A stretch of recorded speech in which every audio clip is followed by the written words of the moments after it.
ब्रह्मा और विष्णु को भगवान शिव के शब्दमय शरीर का दर्शन। ब्रह्मा जी कहते हैं, मुनि श्रेष्ठ नारद, इस प्रकार हम दोनों देवता गर्व रहित हो निरंतर प्रणाम करते रहे। हम दोनों के मन में एक ही अभिलाषा थी कि इस ज्योतिर्लिंग के रूप में प्रकट हुए परमेश्वर प्रत्यक्ष दर्शन दे।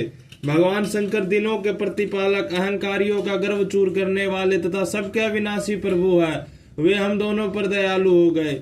उस समय वहां उन सुर श्रेष्ठ से ओम ओम ऐसा शब्द रूप नाद प्रकट हुआ जो स्पष्ट रूप से सुनाई देता था। वह नाद पलटू स्वर में अभिव्यक्त हुआ। जोर से प्रकट होने वाले उस शब्द के विषय में यह क्या है, ऐसा सोचते हुए समस्त देवताओं के आराध्य भगवान विष्णु मेरे साथ संतुष्ट चित्त लेकर खड़े रहे। वे सर्वथा वैर भाव से रहित थे।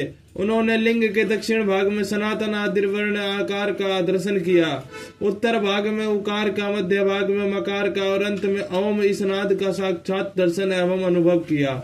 दक्षिण भाग में प्रकट हुए आदिर्वर्ण आकार को सूर्य मंडल के समान तेजोमय देखकर जब उन्होंने उत्तर भाग में दृष्टिपात किया, तब वहां उकार वर्ण अग्नि के समान दीप्तशाली दिखाई दिया। मुनि श्रेष्ठ, इसी तरह उन्होंने मध्य भाग में मकार को चंद्रमंडल के समान उज्ज्वल कांति से प्रकाशमान देखा। तदंतर जब उसके रूप में दृष्टि डाली, तब वह शुद्ध स्फटिक मणि के समान निर्मल प्रभाव से युक्त, तुर्यातीत, अमल, निष्कल, निरुद्ध, निरुपद्रव, निर्द्वंद, अद्वितीय, शून्यमय, ब्रह्मा और अभयतर के भेद से रहित, ब्रह्मांतर भेद से युक्त, जगत के भीतर और बाहर स्वयं ही स्थित, आदि मध्य और अंत से रहित, आनंद के आदि कारण तथा सबके परम आश्रय, सत्य, आनंद एवं अमृत रूप पर ब्रह्म का साक्षात्कार किया। उस समय श्री हरि यही सोचने लगे कि यह अग्नि स्तंभ यहाँ से प्रकट हुआ है, हम दोनों फिर इसकी परीक्षा करें। मैं इस अनुपम अनल स्तंभ के नीचे जाऊंगा। ऐसा विचार करते हुए श्री हरि ने वेद और शब्द दोनों के आवेश से युक्त विश्वासात्मा शिव का चिंतन किया। तब वहां एक ऋषि प्रकट हुए जो ऋषि समूह के परम सार रूप माने जाते हैं। उन्हीं ऋषि के द्वारा परमेश्वर श्री विष्णु ने जाना कि इस शब्द ब्रह्म है शरीर वाले परम लिंग के रूप में साक्षात परम ब्रह्म स्वरूप महादेव जी ही यहाँ प्रकट हुए हैं। ये चिंता रहित अथवा चिंतनीय है, रुद्र है, जहां जाकर मन सहित वाणी उसे प्राप्त किए बिना ही लौट आती है। उस पर ब्रह्म परमात्मा शिव का वाचक एक अक्षर प्रणव ही है, वे इसके वाच्यार्थ रूप है। वह परम कारण, रित, सत्य, आनंद एवं अमृत स्वरूप परम्पार पर ब्रह्मा एकाश का वाच्य है। प्रणव के एक अक्षर आकार से जगत के बीज भूत अंड जन्मा भगवान ब्रह्मा का बोध होता है। उसके दूसरे एक अक्षर आकार से परम कारण रूप श्री हरि का बोध होता है और तीसरा एक अक्षर मकार से भगवान नील लोहित शिव का ज्ञान होता है। आकार सृष्टि करता है, उकार मुंह में डालने वाला है और मकार नित्य अनुग्रह करने वाला है। मकार बोध्य सर्वव्यापी शिव बीज बीज मात्र के स्वामी है और आकार संग के मुझ ब्रह्मा के बीज कहते हैं। उकार नामधारी श्री हरि योनि है, प्रधान और पुरुष के भी ईश्वर जो महेश्वर है, वे बीजी बीज और योनि भी है। उन्हीं को नाद कहा गया है, उनके भीतर सबका समावेश है। बीजी अपनी इच्छा से ही अपने बीज को अनेक रूपों में विभक्त करके स्थित है। इन बीजी भगवान महेश्वर के लिंग से आकार रूप बीज प्रकट हुआ, जो उकार रूप जोनि में स्थापित हो कर सब और बढ़ने लगा। वह स्वर्णमय अंड के रूप में ही बताने योग्य था, उसका और कोई विशेष लक्षण नहीं लक्षित होता था। वह दिव्य अंड अनेक वर्षों तक जल में स्थित रहा। तदंतर 1000 वर्ष के बाद उस अंड के 2 टुकड़े हो गए। जल में स्थित हुए वह अंड अजन्मा ब्रह्मा जी की उत्पत्ति का स्थान और साक्षात महेश्वर का आघात से ही फूटकर 2 भागों में बट गया था। उस अवस्था में उसका ऊपर स्थित हुआ स्वर्णमय कपाल बड़ी शोभा पाने लगा। वही भूलोक के रूप में प्रकट हुआ तथा जो उसका दूसरा नीचे वाला कपाल था, वह यह 5 लक्षणों से युक्त पृथ्वी है। उस अंड से चतुर्मुख ब्रह्मा उत्पन्न हुए, जिनकी क्या संज्ञा है, वे समस्त लोगों के सृष्टा है। इस प्रकार वे भगवान महेश्वर अ, उ और म इन त्रिविधि रूपों में वर्णित हुए हैं। इसी अभिप्राय से उन ज्योतिर्लिंग स्वरूप सदाशिव ने ओम ओम ऐसा कहा।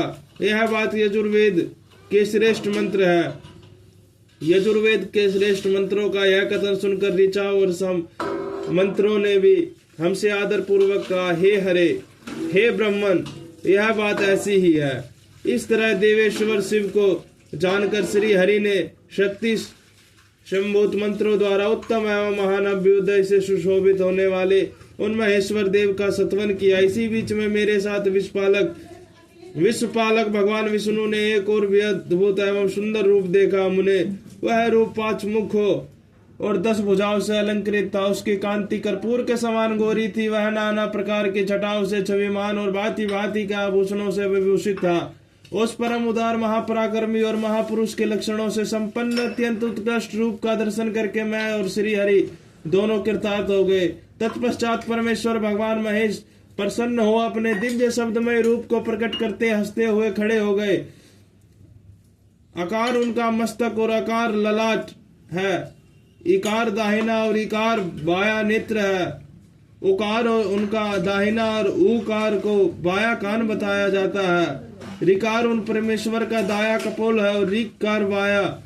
रे और रे ये उनकी नासिका के दोनों छिद्र है। एकार उन सर्वव्यापी प्रभु का ऊपरी ओष्ठ और एकार अधर। ओकार तथा ओकार ये दोनों कर्मश्य उनकी ऊपर और नीचे की 2 दंत पंक्तियां हैं। अम और अह उन देवादि देव शूलधारी शिव के दोनों तालु है।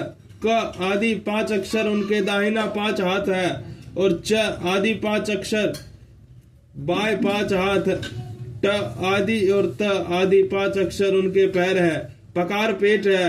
पकार को दाहिना पार्श्व बताया जाता है और बकार को बाया पार्श्व। भकार को कंधा कहते हैं। मकार उन योगी महादेव शंभु का हृदय है। यह से लेकर स तक 7 अक्षर सर्वव्यापी शिव के शब्दमय शरीर के साथ साथ हुए हैं। हकार उनकी नाभि और कशाकार को मृड मूत्रेंद्रिय कहा गया है। इस प्रकार निर्गुण एवं गुण स्वरूप परमात्मा के शब्दमय रूप को भगवती उमा के साथ देखकर मैं श्री हरि और दोनों कृतार्थ हो गए। इस तरह शब्द ब्रह्म शरीरधारी महेश्वर शिव का दर्शन पाकर मेरे साथ श्री हरि ने उन्हें प्रणाम किया और पुनः ऊपर की ओर देखा। उस समय उन्हें 5 कलाओं से युक्त ओमकार जनित मंत्र का साक्षात्कार हुआ। तत्पश्चात महादेव जी का ओम तत्वमसि यह महावाक्य दृष्टि गोचर हुआ, जो परम उत्तम मंत्र रूप है तथा शुद्ध स्फटिक के समान निर्मल है। फिर संपूर्ण धर्म और अर्थ का साधक तथा बुद्धि स्वरूप गायत्री नामक दूसरा महान मंत्र लक्षित हुआ, जिसमें 24 अक्षर है तथा जो चारों पुरुषार्थ रूपी फल देने वाला है। तत्पश्चात मृत्युंजय मंत्र, फिर पंचाक्षर मंत्र तथा दक्षिणा मूर्ति संज्ञक चिंतामणि मंत्र का साक्षात्कार हुआ। इस प्रकार 5 मंत्रों की उपलब्धि करके भगवान श्री हरि उनका जप करने लगे। तदंतर एक यजु और असाम ये जिनके रूप है, जो ईशा के मुकुट मणि ईशान और जो पुरातन पुरुष है, जिनका हृदय अघोर अर्थात सौम्य है, जो हृदय को प्रिय अघोर लगने वाले सर्वगुहा सदाशिव है, जिनके चरण वाम परम सुंदर है, जो महान देवता है और महान सर्पराज को आभूषण के रूप में धारण करते हैं, जिनके सभी और पैर और सभी और नेत्र है, जो मुझ ब्रह्मा के भी अधिपति कल्याणकारी तथा सृष्टि पालन एवं संहार करने वाले हैं। उन वरदायक सांब शिव का मेरे साथ भगवान विष्णु ने प्रिय वचनों द्वारा संतुष्ट चित्त से सत्वन किया।